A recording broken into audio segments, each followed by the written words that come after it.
l'équipe, bienvenue sur la chaîne de Sai SEO. Aujourd'hui, vidéo thématique, bilan du bloc EV.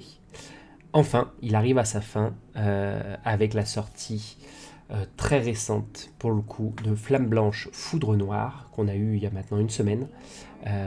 Donc on va pouvoir enfin faire ce bilan parce qu'on a tous les éléments entre nos mains. Presque tous, quelques coffrets vont sortir et comme toujours, vous savez, à la fin d'un bloc, on peut retrouver des cartes qui réapparaissent, enfin des boosters qui réapparaissent.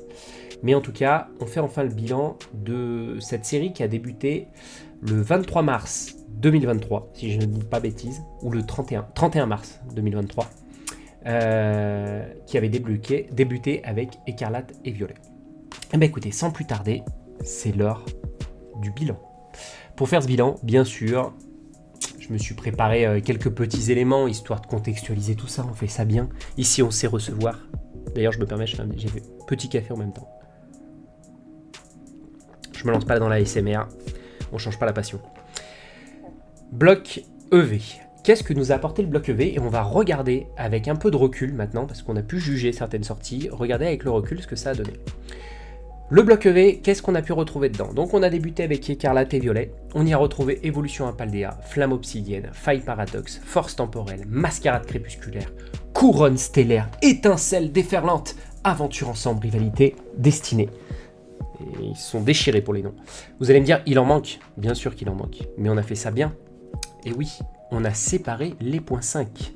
Et dans les points 5, on avait Écarlate et Violet, Destinée Impaldea, Fable Nébuleuse, Évolution Prismatique. Je vous ai mis les deux parce qu'on fait pareil, ça bien. Flamme Blanche, Foudre Noire. Deux logos, une même série. L'idée maintenant, c'est de regarder série par série dans ce bloc, un peu faire un constat. Ça peut vous aider aussi à vous dire quelles vont être les cartes qui potentiellement vont être intéressantes, qu'il faudrait peut-être se procurer avant la clôture du bloc. À vous de voir, une fois de plus. Ça n'engage que moi et je mets en avant, bien entendu, en fonction de mes goûts. Donc on débute avec Écarlate et Violet, une série qui n'était pas si mal que ça. Quand je revois les cartes, je me dis peut-être sur la sortie, on a pu juger à des moments. Moi je vous présente ici les cartes que pour le coup, moi j'ai apprécié dans le bloc, ça concerne que moi une fois de plus. Peut-être vous en avez d'autres à ressortir, mais en tout cas moi les cartes qui m'ont marqué, qu'est-ce qu'on retrouve dedans? Bien entendu le Gardevoir qui pour moi est la carte maîtresse. Le Fort Ivoire aussi qui était sublime, pour le coup j'ai adoré cette carte. Je vous ai sorti le Soporifique, honnêtement les gens pouvaient pas blairer, peu de gens aimaient cette carte. Moi je l'appréciais parce que pour le coup c'est du Kamiya et le style de Kamiya me plaisait beaucoup. C'était des cartes qui étaient un peu boudées et maintenant que Kamiya est sous le feu des projecteurs, pour le coup vous inquiétez pas que la carte est montée. Donc les cartes de Kamiya montent fort. Et j'ai mis en avant cette Pania aussi que j'adore pour le coup, je trouve qu'elle est ultra stylée. Les jeux de lumière, j'adore ça sur les cartes, pour le coup vous allez le voir, ça va souvent se répéter. Mais je trouve que cette carte a vraiment quelque chose. Je vous présente aussi ce fameux concept qu'ils avaient de cartes où quand on met deux cartes ou trois cartes l'une à côté de l'autre, ça raconte quelque chose, ou parce que les cartes se complètent, ou parce qu'on y retrouve une histoire. Pour le coup, on avait le Philanthrape et le Tissamboule qui allaient ensemble, comme vous pouvez le voir sur la photo, donc vous l'avez ici. Hop, je déplace ma souris, on la voit en direct. Donc les deux cartes, quand vous les mettiez à la suite, on pouvait trouver ce petit insécateur qui venait là. Donc hyper cool. Enfin, pour le coup, ces deux cartes, si vous les avez ensemble, l'une sans l'autre, pour moi, pas d'intérêt. Mais si vous aimez bien ce concept, ces deux cartes à se procurer qui ne coûtent pas très cher et qui, pour le coup, sont extrêmement fun.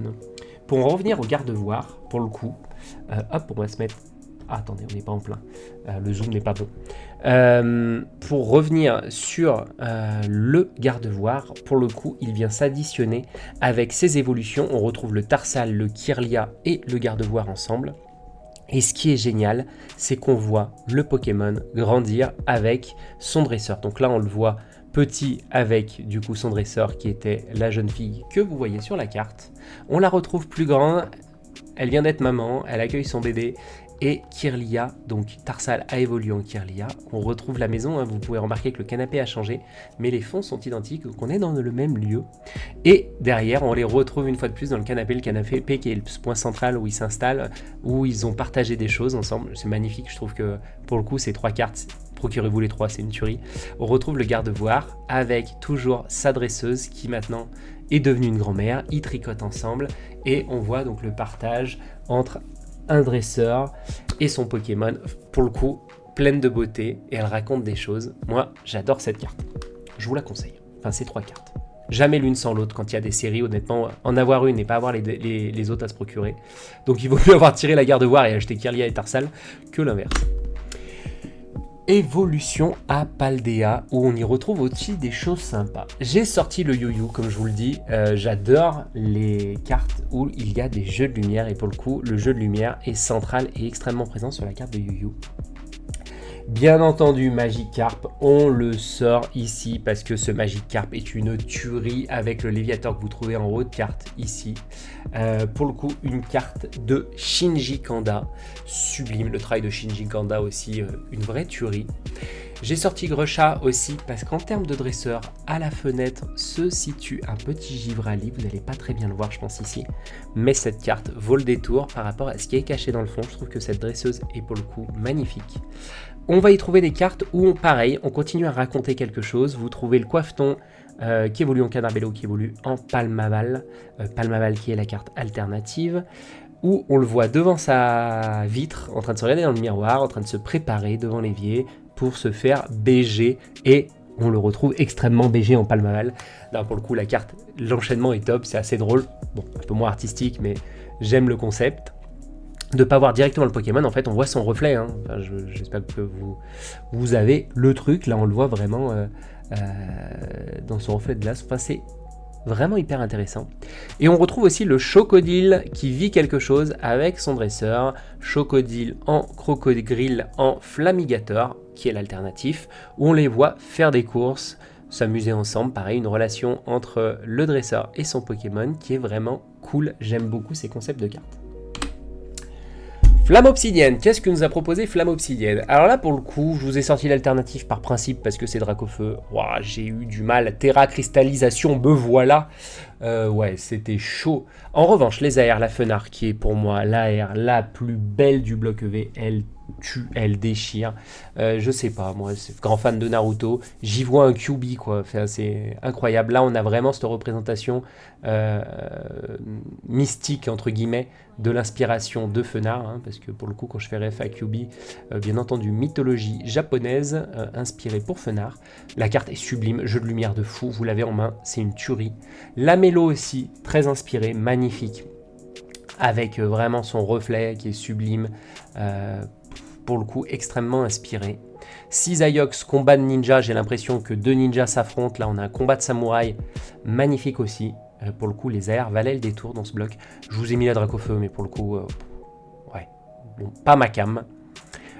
Et en cartes qui se suivent, on y retrouve le Roucoule, Roucoups, Roucarnage, avec ce fameux retour de kilomètres avec ce panneau, vous voyez, où on voit, entre guillemets, le panneau qui est le point central et le déplacement sur l'évolution avec les distances parcourues. Donc je lui rappelle, je trouve ça plutôt sympa. L'idée est cool. Voilà, la carte n'est pas non plus phénoménale. Faille Paradoxe. Faille Paradoxe, j'ai kiffé, je n'ai jamais craché sur cette série car le Altaria est incroyable. L'Altaria alternative, bien sûr, Rugilune est l'alternative. Derrière, on y trouve les AR et je vous ai rajouté Sort Parasol, jeu de lumière, j'adore ça. Mea culpa, mais vraiment sublime. On y retrouve aussi en carte combinée Gros Mago, Mordudor qui vont ensemble. Assez sympa, une AR sur Mordudor, l'alternative sur Gros Mago. Et les 2 AR Posipi, Negapi, pareil, qui se marient très bien, assez fun et cool, je trouve. Très sympa la carte, où on y retrouve le sentiment du Pokémon avec le dresseur derrière qui vit ce que vit son Pokémon, qui ont un peu le même état d'esprit. Donc on est dans le sens de l'émotion. Donc assez cool. Je reviens juste sur l'Altaria, les cartes des Pokémon en l'air, comme dirait Kibiki, donc qui volent, qui sont dans les airs, sont toujours des cartes qui marchent vraiment bien parce que ça met vraiment le Pokémon dans des situations qui rend les cartes extrêmement belles. On se rappellera du Ptera par exemple, pour ne citer qu'elle, mais les cartes des Pokémon en train de voler, Pour le coup, c'est vraiment magnifique. On en a eu quelques-unes ces derniers temps. Sur le blog, surtout épée bouclier avec certaines cartes marquantes. Voilà, je conseille la Altaria qui est en carte à trouver si vous devez en avoir qu'une sur cette série. Pour moi, c'est la Altaria qui sort du lot. La carte est incroyable. Voilà. Pour le bloc EB, je pourrais vous citer Dracolos, même principe, en train de voler, enfin, incroyable.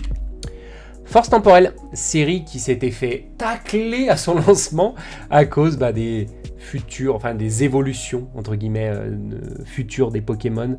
Mais mine de rien, il y en avait des très sympas. Chef de fer, Serpento, pour moi qui sort du lot. Alors, chef de fer, c'est ce côté très japonisant, si je puis dire. On y retrouve la lune en fond. Moi, pareil, vous me mettez une lune... ça me hype, donc forcément ça joue. Mais en tout cas, la carte est sublime. Le Serpento aussi a un très beau jeu d'ombrage et de lumière, magnifique. Pour moi, la R qui sort du haut, la Fantominus, qui est incroyable. En carte qui se combine, vous avez Vivaldin, Aidam qui est sublime. Très très belle. Pour le coup, la carte, j'adore, très colorée. Pour le coup, top. Très beau mariage. Je vous ai rajouté Pijako. Pourquoi ? Il faut savoir que c'est une carte où il y a quelque chose qui se cache derrière. Les Pijakos sont placés sur des fils. Vous pouvez voir des notes de musique dissimulées par ici. Et en fait, c'est comme, pour ceux qui ont fait du solfège, vous les avez placés comme des notes de musique sur une partition. Et en fait, la partition représente une des musiques de Pokémon. Voilà, ça c'est cadeau. C'est l'info, ça me permet de prendre une gorgée. Vous êtes épatés ? Eh ben oui. Ça c'est cool quand il y a des petits trucs cachés dans les cartes. Et c'est sérieux ce que je vous dis là. Mascarade crépusculaire. On y trouve quelques cartes très sympas. Pour moi, celle qui sort du lot, l'alternative Amphinobi, comme vous vous en doutez. Carte magnifique une fois en main. Roseille, jeu de lumière de dingue. Cette carte est sublime. J'adore vraiment. En AR, ce qui va sortir du lot, je dirais Simiabras et Evoli. Voilà, qui sont des cartes qui ont bien marché. Bon, Evoli... Ma fille collectionne toutes les évolutions, donc forcément, les Evoli, ça fait plaisir, on sait que ça marche bien, globalement, vous mettez Evoli, ça fonctionne. Voilà, la Simiabras, très joli jeu de couleurs, le rendu est excellent, vraiment magnifique. Et je vous ai rajouté en carte qui se combine, si vous prenez Caninos avec Litia, vous avez les deux cartes, il suffit d'inverser le Caninos pour avoir une carte complète. Et vous voyez le reflet du Caninos dans l'appareil photo de Litia. La carte est incroyable, jeu de lumière pareil, descendant, ombrage sur la carte du bas. Une carte sublime que, voilà, si vous en avez une, il vous faut absolument l'autre. Hein. L'alternative pour le coup est sur la dresseuse, donc ça va plutôt bien se passer au niveau tarif. Couronne stellaire, j'aurais pu faire une page blanche limite. Non, couronne stellaire, je vous ai pas sorti grand chose, je vais pas vous faire le mec. La série n'est pas ouf. On y retrouve simplement le Carapuce et le Bulbizarre qui sont hyper sympas à voir car c'était des promos au Japon, des promos qui allaient ensemble, Carapuce, Salamèche, Bulbizarre. Je vous ai mis le Salamèche, mais le Salamèche était la carte promotionnelle de l'ETB Flamme Obsidienne, donc pas disponible dans Couronne Stellaire. Allez y comprendre quelque chose. La mise à dispo des fois en Europe est un peu particulière, mais en tout cas si vous aviez le Salamèche de l'ETB, je vous invite à récupérer le Bulbizarre et le Carapuce qui vont ensemble, et pour le coup très sympa d'avoir les trois. Mais bien entendu, donc Salamèche ne sera pas dispo dans Couronne Stellaire, hein. Faut bien l'imprimer ça. Je trouvais que la seule carte qui sortait du lot pour moi était le Lapiro, que je trouvais hyper sympa, parce que j'aime le foot peut-être, parce que je souffre en ce moment avec l'Olympique Lyonnais, je souffre énormément. Donc on se contente comme on peut, donc le Lapiro me suffira, vu qu'on ne recrutera plus personne au club, et qu'on va finir par couler. Voilà, passerai le foot fermé, bonne journée. Étincelle déferlante, cette série qui a fait péter le bloc, c'est là où c'est parti en vrille. On y trouve des choses sympathiques dans cette série, forcément le Pikachu qui a été ultra hypé. Je vous avoue avoir, excusez-moi le terme, au début à l'annonce j'ai pissé un peu sur le Pikachu parce que Terra Crystal. Sioban a sorti le Pika. Et une fois en main, les jeux de lumière sont incroyables. La carte est folle, mais à culpa, je suis nul. Non, la carte est folle, vraiment. Elle est sublime à avoir. Donc, honnêtement, malgré la Terra Cristallisation, un Pikachu alternatif, et c'est le premier, toutes séries confondues qui existent en alt, donc ça valait rien que pour ça le coup. En revanche, la Milobellus foudroie un petit peu tout le monde.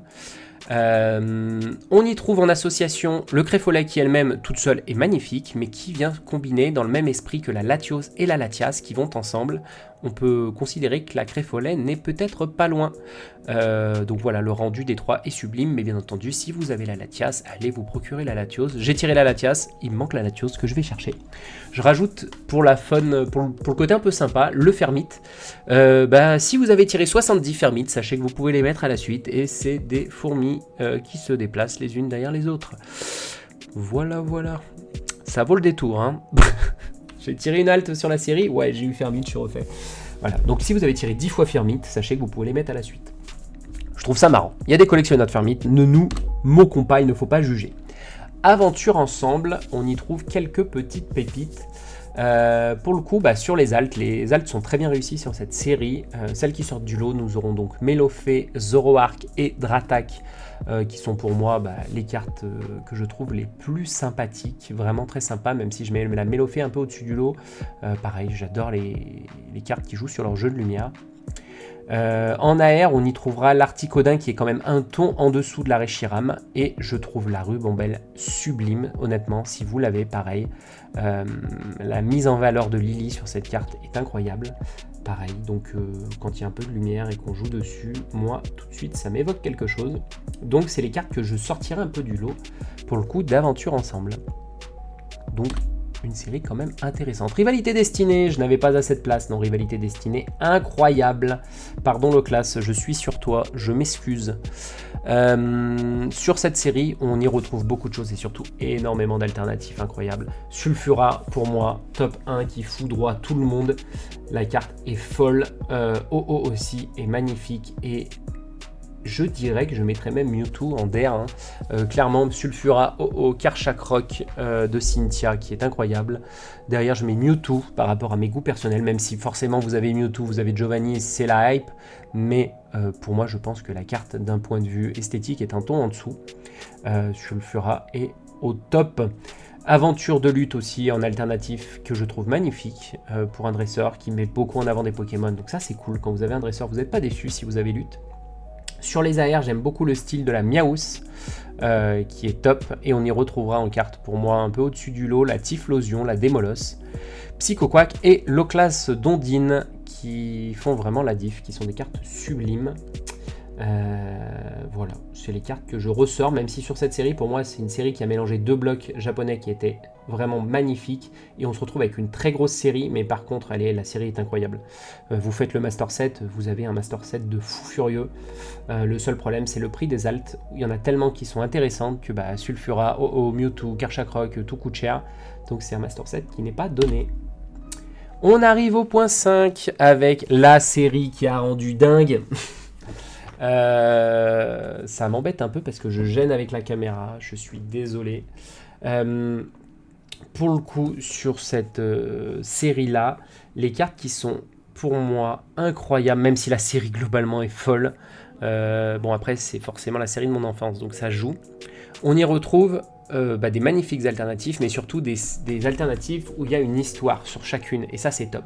On y retrouve la bulle bizarre, où on voit qu'en fait, son cadre, tout ce qui l'entoure, évolue en même temps que le Pokémon. C'est-à-dire que la bulle bizarre, vous voyez, il est à l'état de bourgeon, et on n'y voit aucune flore, on voit que de la verdure. Ok, c'est verdoyant, mais peu de couleurs, dans les mêmes tons que lui. On voit que la nature est en cours de développement. Au moment où il évolue en air bizarre, là on voit que les bourgeons commencent à sortir, on y voit de la couleur, on voit que le paysage se développe en même temps que lui. Le reflet d'ailleurs est magnifique, cette carte est sublime. Et quand Florizard est là, tapis de fleurs, extrêmement coloré, donc le cadre a évolué en même temps que le Pokémon, et ça c'est top. Et ils ont fait la même chose sur Carapuce, où on voit que quand il est petit, il est au bord de l'eau, il se déplace donc encore sur le sable, les pieds dans l'eau. Une fois en Carapace, il commence à aller dans les profondeurs, mais on y voit encore de la lumière. On est vraiment sur une carte aussi qui est incroyable. Mais alors là, Harita Masterclass, comme d'habitude, monsieur, je m'incline. La Tortank dans les profondeurs abyssales avec, pour le coup, un jeu d'ombrage hyper intéressant.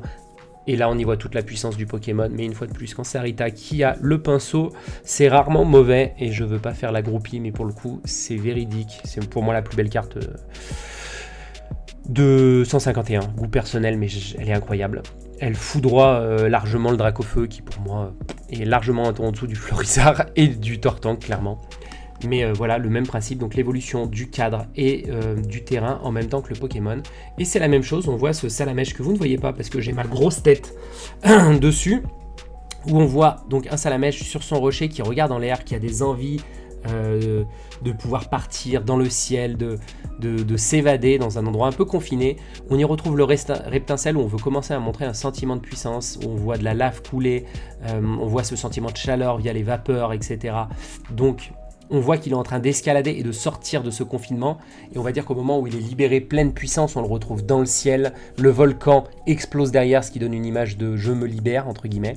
Une fois de plus, c'est de l'interprétation que je vous fais, mais c'est ce que me font ressentir les cartes. Et là, on le voit dans le ciel, avec un côté un peu plus cartoonesque, mais la carte est assez sympa.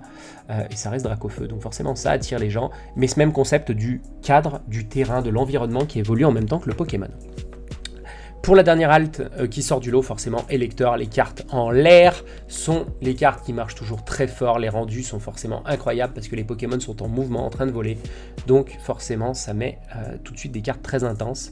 Pour moi, les AR qui sortent du lot, j'ai un gros coup de cœur pour la Psycho Quack. On ressent tout le stress de Psycho Quack sur cette carte par rapport à la situation, les marches infinies, ce côté où vraiment, pour moi, on fait un parallèle avec son esprit par rapport à l'environnement. Vous voyez, ce côté, les marches qui amènent ce côté sans fin, avec un jeu d'ombrage où entre la lumière et l'ombre, une fois de plus, c'est de l'interprétation, mais c'est ce que me procure la carte.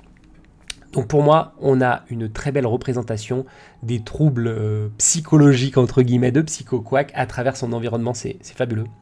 On a un Pikachu dans une dynamique très sympa, avec quand même, mine de rien, un petit ecto qui se balade là, et c'est toujours intéressant d'avoir une carte où on y retrouve un ectoplasma. Pour le coup, j'adore. Donc un environnement un peu plus kawaii, je dirais. Très sympa, beaucoup de Pokémon, un environnement dynamique, voilà, magnifique. Et deux cartes qui jouent sur, pareil, de la lumière et de l'eau, de l'ombrage. Draco et Tétart, qui sont deux cartes incroyables à voir. Donc pour moi aussi, deux AR qui sortent du lot. Destiné... Pardon, je me touffe. Destiné à deux Paldea, pardon, pas à Paldea, deux Paldea.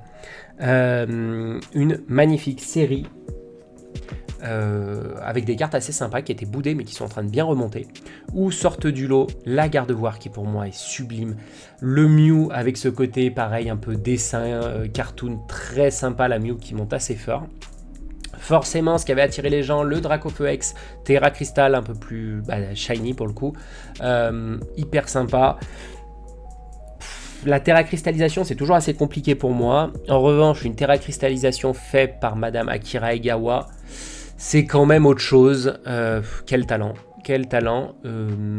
C'est la même personne, Akira Egawa, pour info, qui a fait les Gold sur Zenith. Donc forcément, quelqu'un de talentueux. Quand vous voyez sa Giratina, vous comprenez que c'est pas n'importe qui. Pour le coup, voilà, une carte assez sympa qui va forcément bien marcher dans le temps parce que c'est Drac, parce que c'est shiny, donc assez cool. Le club effet cartoonesque très intéressant, pareil, qui peut plaire. Et je vous ai mis la Pagna, la Menzi et la Pepper où vous voyez en fait cette idée de vouloir avoir la Pokéball qui est le point central, les dresseurs qui sont autour de cette Pokéball. Voilà, donc une action autour de la Pokéball, tout simplement, très sympa. Avec, à mon avis, portez un regard attentif sur la Pagna. Quand vous avez un Octali sur une carte, ça peut toujours faire la différence à terme. Fable nébuleuse, pareil, compliqué de sortir des choses, même si j'aime beaucoup la Cassio, qui est très sympa, qui était un peu la carte moteur de la série. Entre-temps, Persian est venu prendre un peu le dessus, je crois que la Persian est bien montée. Donc en AR, vous aurez aussi la Zorua, le Fortus Simia qui est assez cool. Et vous avez en carte qui raconte quelque chose, Kelenox, Terraclop, Noctunoir, où vous voyez donc le déplacement de ce Pokémon qui vient jusqu'à chez vous rendre visite. Voilà, âme sensible, s'abstenir. Mais ça va assez vite sur cette série parce que très honnêtement, il n'y a quand même pas non plus de folie. Je suis pas sûr que ça soit la série qui, dans le temps, on se dise waouh, dinguerie. Bon, il y a la Persian avec ce jeu de reflets qui est vraiment incroyable, qui est une très belle carte. Ça, on est tous d'accord. Mais on va pas sortir quand même une tonne de cartes qui sont folles sur cette série. Avis personnel. Évolution prismatique, évolution climatique. Une série qui a rendu fou du monde, qui a fait ouvrir énormément et qui a fait climer énormément. Bon, forcément, on y met les évolutions d'Evoli, ça cartonne. Donc, qu'est-ce qui va... J'ai mis un côté évolution d'Evoli, j'ai mis un côté autre carte. Je n'en sortirai bien entendu, il n'y avait pas d'AR, donc je ne sors que des alternatives. Pour moi, celle qui sort du lot, très clairement, la Philali, qui est sublime. La Mentali, qui est aussi une carte incroyable. La Nymphalie X, qui est aussi très belle. Forcément la Noctali, jeu de lumière, qui vient chercher un peu le côté Moonbreon, le côté lune, associé à Noctali, voilà, qui veut faire un peu un pied de nez à sa version sur EB7. Bon, on en est loin, on est quand même loin de la version EB7, qui rappelle un certain tableau derrière moi, qui là pour le coup était une dinguerie, parce que cette Noctali là, ça c'était de la Nocta qui Nocta. Voilà, mais mine de rien, série très sympa, toujours sur la Terra cristallisation, bon c'est un peu ce qui est embêtant, bon, ça reste des évolutions, donc forcément ça plaît, mais ça a carrément mis de l'ombre sur les autres altes, qui pourtant honnêtement valent le détour. Le Rugilune est incroyable, le Super Dauphin que j'aime beaucoup, Earfood et Ursacking aussi qui valent le détour. Donc les autres alternatives de cette série, quand vous voyez le taux de drop qui est catastrophique, et elles sont un peu boudées ces cartes là parce qu'on veut absolument que les évolutions d'Evoli, donc on met de côté les autres. C'est peut-être le moment de les prendre parce que je pense que plus tard il y a moyen que ces cartes, on se dise finalement elles étaient hyper intéressantes. Voilà, le Super Dauphin qui est boudé, la carte est incroyable du Super Dauphin, non mais vraiment je le pense, hein. Donc voilà, il y a des choses à faire sur cette série, plus sur les alternatives qui ne sont pas des évolutions. Flamme blanche, foudre noire, flamme blanche. Qu'est-ce que je vais vous dire? Je me suis juste concentré sur deux messages. Deux cartes alternatives de chaque côté. Côté foudre noire, la Zekrom. Côté flamme blanche, la Reshiram. La Reshiram pour moi est un ton au-dessus par rapport à mes sentiments personnels. Je la trouve incroyable. Mais ces deux cartes valent le détour. Elles sont folles. Ça va coûter, je pense, bonbon. Faudrait voir ce que ça donne. Mais je vais essayer de me les procurer, surtout la Reshiram.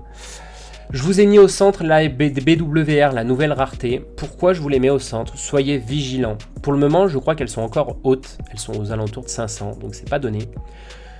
Le taux de drop est tombé. J'ai vu des infos ce matin. On parle de 1 pour 900 si c'est le cas et que ça tombe vraiment 1 pour 900, c'est-à-dire que la carte, imaginons, vous voulez Reshiram. Bon. Je veux pas flex, je l'ai tombé sur... J'ai ouvert un booster, j'ai ouvert 4 boosters cette série. Premier booster, vous regardez la vidéo, je sors Reshiram, BWR. Là, je me suis dit, c'est facile à avoir. Oui, parce que premier booster que tu ouvres, tu tombes la plus grosse rareté. Excusez-moi. Excusez-moi du peu. Ça veut dire que si vous voulez absolument Reshiram en BWR, et que vous voulez le sortir de vos mains, si c'est 1 pour 900, vous pouvez bien entendu sortir Victini ou Zekrom à la place, et donc pas celle-là. Si vous voulez absolument celle-là, ça vous donne un quota au-dessus d'1 pour 2000. Parce qu'il faut savoir qu'il y a 2 Victini. Donc, ça veut dire que si on a vraiment un taux de drop supérieur au VMAX alternative de B7, qui était à peu près dans ce quota-là, si on voulait avoir une chance d'avoir une VMAX alt exactement celle qu'on veut, une fois de plus, pour bien préciser, c'est une carte qui peut monter à l'avenir parce que très compliqué à avoir. Forcément, là, vous allez avoir un regard, il y en a en vente, etc. Les gens les gardent pas, s'en séparent assez vite parce qu'il y a des gens qui veulent récupérer tout de suite, au moment du drop, une grosse somme d'argent. À voir comment ça évolue, mais si vraiment c'est extrêmement complexe, on verra à terme. Forcément, peut-être sur les réseaux, vous en voyez plein. C'est facile, hein. Moi, le premier, hein. Si je sors une grosse carte, je la monte sur les réseaux, hein. Par contre, quand je sors une commune, je vais pas la poster. Donc forcément, vous avez un regard biaisé. Faudra voir ce qui est réel, mais les premiers tests donnent un quota d'1 pour 900 pour avoir une BWR, donc autant vous dire que ça va être chaud banane. Donc voilà, à voir comment ça évolue, si c'est apprécié, si c'est boudé. Pour avoir eu la Reshiram, le rendu est assez sympa, je trouve la carte sublime. Voilà, assez intense comme style de carte. Voilà pour ces deux séries, donc c'est celle à porter un regard attentif. Les promos, on va finir par ça. Qu'est-ce qu'on peut se dire des promos? Il y a quand même eu des promos hyper sympas. Forcément, le Pika que vous voyez tout là-haut, qui est top. Pour le coup, la Pika, elle donne vraiment un côté sympa. Pika qui est faite par Kimura. Voilà, qui a fait quelques cartes, qui est peu mis en avant, mais voilà, qui a réalisé cette carte. Très très cool.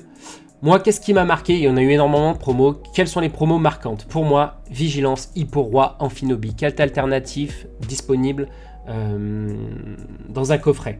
Donc, c'est-à-dire des alternatives dans un coffret. Les gens les boudent au début, mais n'empêche que quand on voit les évolutions, le prix qu'elles coûtent, quand vous aviez les V Max, Aquali, Pyroli, Voltali, choses boudées maintenant, pour se les procurer, accrochez-vous.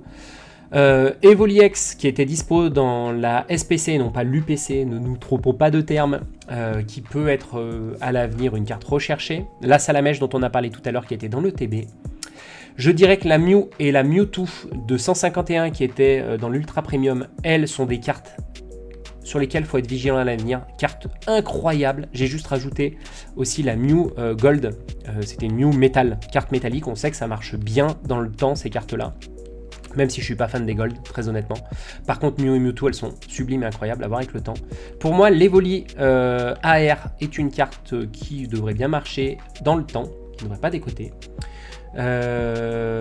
Et les cartes à avoir par rapport à leur dessinateur, Magnéton, très clairement. On sait que le dessinateur est apprécié. Et pour moi, la Ronflex est intéressante en 151. Flotte-Mèche est vraiment cool, elle est très très belle. Le Hurle-Queue aussi, le Zorua aussi.